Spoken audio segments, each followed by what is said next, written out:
நாள் மாலை 2026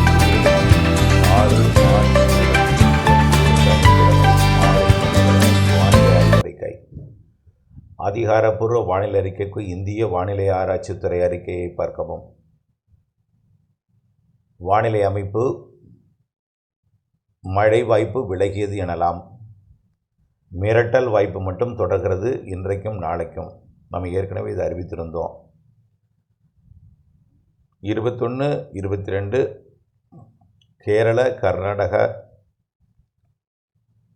மற்றும் ஆந்திர பிரதேசத்தில் ஒரு சில இடங்களில் மழை இருக்கும். மேற்கு தொடர்ச்சி மலையில் நீலகிரி, வால்பாறையில் இருக்கும். கன்னியாகுமரியில் இருக்கும்னு நேற்றைக்கு கன்னியாகுமரியில் இருந்தது.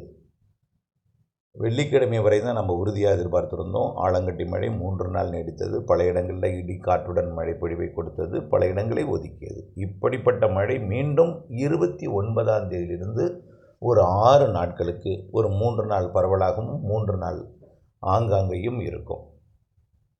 29 மார்ச் 29, 30, 31 மற்றும் ஏப்ரல் 1, 2, 3 ஆகிய தேதிகளில் புதிய காற்று சுழற்சி நிலநடுக்கோட்டு இந்திய பெருங்கடலில் இலங்கைக்கு தெற்கு புறமாக வரும் பொழுது உயரழுத்த காற்று சுழலை அது வெப்ப நீராவி எடுத்துக்கொண்டது தமிழ்நாட்டிலே ஏற்றும். இது வெப்பத்தால் லேசாகி மேலெழுந்து கேரள கடலோர பகுதி தொடங்கி மேற்கு தொடர்ச்சி மலை தமிழ்நாட்டோட எல்லை வரைக்கும் 29ஆம் தேதி நீலகிரி, வால்பாறை மற்றும் கன்னியாகுமரி, தேனி இந்த மாவட்டங்களிற்கும் அதன் எல்லையோர பகுதிகளுக்கும் உறுதியாக 29, 30, 31 இருக்கும்.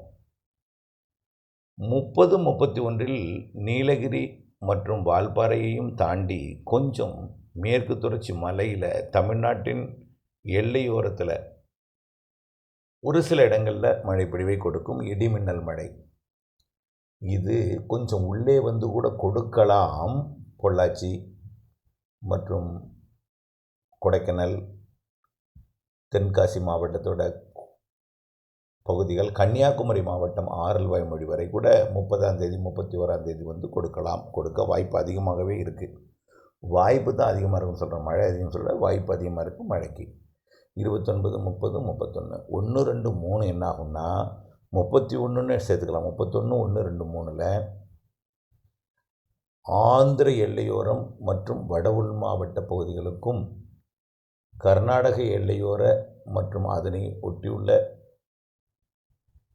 உள் மாவட்ட பகுதிகளுக்கும் மழைப்பொழிவை கொடுக்கும். அதாவது ஒட்டுமொத்த கேரள எல்லையோர மாவட்டங்கள் மற்றும் கர்நாடக எல்லையோர மாவட்டங்கள், ஆந்திர எல்லையோர மாவட்டங்கள் மற்றும் வட உள் மாவட்டங்கள் ஒரு சில இடங்களில் 31 மார்ச் மற்றும் ஏப்ரல் 1, 2, 3 தேதிகளிலே ஆங்காங்கே மழைப்பொழிவை கொடுக்கும். அதில் கடலூர், அரியலூர், பெரம்பலூர், கிருஷ்ணகிரி, தருமபுரி, சேலம், நாமக்கல், திருப்பத்தூர், வேலூர், திருவண்ணாமலை, ராணிப்பேட்டை, விழுப்புரம் கூட கொடுக்கலாம். உள்ளே கொடுக்கும். கடலோரம் எட்டாது, ரொம்ப சிரமம், உள்ளே கொடுக்கும். அதே போல் திருச்சி மாவட்டத்தின் வடக்கு பகுதிக்கும், ஈரோட்டுக்கும், திருப்பூர், கோயம்புத்தூர் மற்றும் திண்டுக்கல் மாவட்ட கொடைக்கானல் மலைப்பகுதி, ஈரோடு மாவட்டத்தில் ஒரு சில இடங்கள் கூட கொடுக்கலாம். அதே போல் தென் மாவட்டங்களில் கன்னியாகுமரி, திருநெல்வேலி, தென்காசி, விருதுநகரோட மேற்கு பகுதி, தேனி மற்றும் மதுரை மாவட்டத்தோட மேற்கு பகுதிக்கும் கொடுக்கலாம். 31, 1, 2, 3 தேதிகளில் டெல்டாவுக்கு கூட வாய்ப்பு இருக்குது. ஆனால் அது இப்போ வரைக்கும் உறுதிப்படுத்த முடியல. ஆனால் காலை அறிக்கையில் நம்ம மேற்கு தொடர்ச்சி மலை மட்டும்தான் உறுதின்னு சொல்லியிருந்தோம். இப்போது தமிழ்நாட்டின் வட உள் மாவட்ட பகுதிகளுக்கும் இப்போ வானிலையில் அதாவது கொஞ்சம் கொஞ்சமாக ஆய்வறிக்கையின் முன்னேற்றத்தின் காரணமாக துல்லியம் தெரிய வருகிறது. கொஞ்சம் வரக்கூடிய நாட்களில் நன்றாகவே தெரிய வரும். காரணம் என்னென்னா, நீங்கள் இப்பொழுதே அது தொடர்பான முன்னெச்சரிக்கை, அது தொடர்பான அந்த மழை பெய்யும் என்ற ஒரு திட்டமிடுதல் போன்றவெல்லாம் இறங்கிடுவீங்க. இப்பொழுது வரைக்கும் வாய்ப்பாக எடுத்துக்கொள்ளுங்கள் அனைத்தையுமே. 29, 30, 31 கேரள எல்லையோரம் கேரளா, கர்நாடக எல்லையோரம் கர்நாடகா. 31, 1, 2 ஏப்ரல் 1, 2, 3 தேதிகளில் கேரள எல்லையோர மாவட்டங்கள் மற்றும் கர்நாடக எல்லையோர மாவட்டங்கள், ஆந்திர எல்லையோர மாவட்டங்கள் மற்றும் வட உள் மாவட்டங்கள், மேற்கு மாவட்டங்கள்லையும் சில இடங்கள் இருக்கும். 31 1 2 3 ஏப்ரல், மார்ச் 31 ஏப்ரல் 1 2 3 ஆக 29 ஏப்ரல் 3ஆம் தேதி வரைக்கும் அடுத்த சுற்றின் மழை பரவலாக கடலோரம் டெல்டா வரைக்கும் கொடுக்குமா, அல்லது கடலுக்குள்ளும் போய் பழையபடி கொடுக்குமா, பெரும்பாலான பகுதிகளில் கொடுத்து கனமழை பொழிவை கொடுத்து ஒரு சில இடங்களில் ஒதுக்குமா, அல்லது கடந்த சில 2 நாட்களாக பெய்த மழை இருக்குமா, இப்போ அதெல்லாம் அதாவது 17 18 19 இருந்தது போல இருக்குமா, இவையெல்லாம் தொடர்ந்து ஆய்வில் இருக்கிறது, வாய்ப்பு இருக்கிறது. அடுத்தபடியாக பார்த்தீங்கன்னா அதற்கு அடுத்தபடியாக மழை நிகழ்வு எப்படின்னா 2வது வாரத்தில் 9ஆம் தேதியிலிருந்து 15ஆம் தேதிக்குள்ளே தெரியுது. 8ஆம் தேதி சொல்லியிருந்தோம், 9ஆம் தேதியிலிருந்து 15ஆம் தேதிக்குள்ளே அடுத்த நிகழ்வு தெரிகிறது. ஏன்னா இது 1 2 3 எக்ஸ்டெண்ட் ஆகிறதுனால அதில் கொஞ்சம் பின்னாடி போகும்.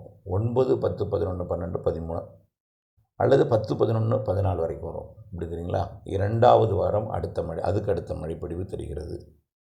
இப்படி ஏப்ரல் இறுதி வாரத்தில் இறுதி நாட்கள்னு சொல்லலாம், அதில் வலுவான நிகழ்வும், மே மாத மத்தியில் ஒரு வலுவான நிகழ்வும், கண்டிப்பாக பருவமழை தொடங்கும் பொழுது அரபிக்கடலில் ஒரு நிகழ்வோடு தொடங்கும். அதில் எந்த மாற்றமும் இல்லை. ஏற்கனவே அறிவித்தது போலவே அரபிக்கடல் வெப்பமும் வங்கக்கடல் வெப்பமும் உயர்ந்து வருகிறது. வங்கக்கடலை விட அரபிக்கடல் வேகமாக உயர்ந்து வருகிறது. கேரள கடலோரம் 30 டிகிரி எட்டி இருக்கிறது. வலுவான நீரோட்டம் 2 பக்கமுமே, வங்கக்கடலுக்கு தெற்கு பகுதியும் அரபிக்கடலுக்கு தெற்கு பகுதியுமே வலுவான நீரோட்டம், வேகமாக வெப்ப உயர்வு, அரபிக்கடலில் மிக வேகமாக உயர்வு. ஒட்டுமொத்த உலகத்தில் கூடிய கடல்லையே அதிக வெப்பமான கடல் பகுதின்னு பார்த்திங்கன்னா இப்போ வங்கக்கடலோட தெற்கு பகுதி, நடுக்கோட்டை இந்திய பகுதி மற்றும் அரபிக்கடலோட தெற்கு பகுதி, இதுதான் அதிகமான வெப்பம் கொண்ட கடல் பகுதியாக இப்போதைக்கு இருக்குது.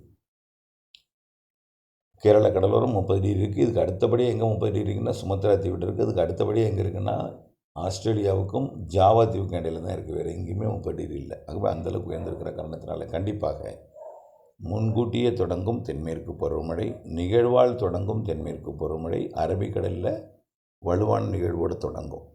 மே மாத இறுதியில் எல்லாம் சொல்லியிருக்கோம். மீண்டும் ஒரு முறை தற்பொழுது வெப்பநிலையை அறிவிக்க மறந்தேன்.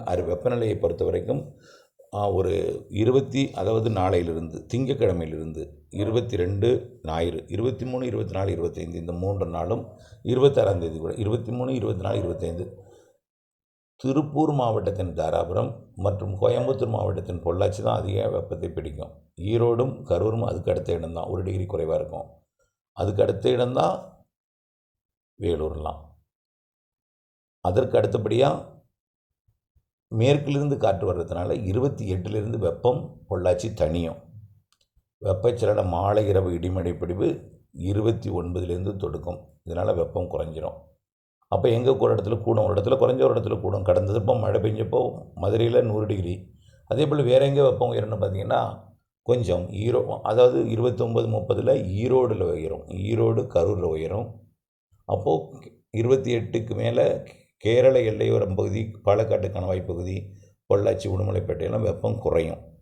எப்போ 28 29 30 31 1 2 3 நாள்லாம் குறைந்திருக்கும். ஆனால் அந்த வெப்பம் வேலூர் மற்றும் கரூர் இங்கே கொஞ்சம் கூடியிருந்தாலும் 100 டிகிரியை தாண்டாது, கொஞ்சம் குறைவாகவே இருக்கும். இந்த மாத இறுதி நாட்கள் மழையை எதிர்பார்க்கக்கூடிய நாட்கள், கொஞ்சம் புழுக்கமான வானிலை இருக்கும்.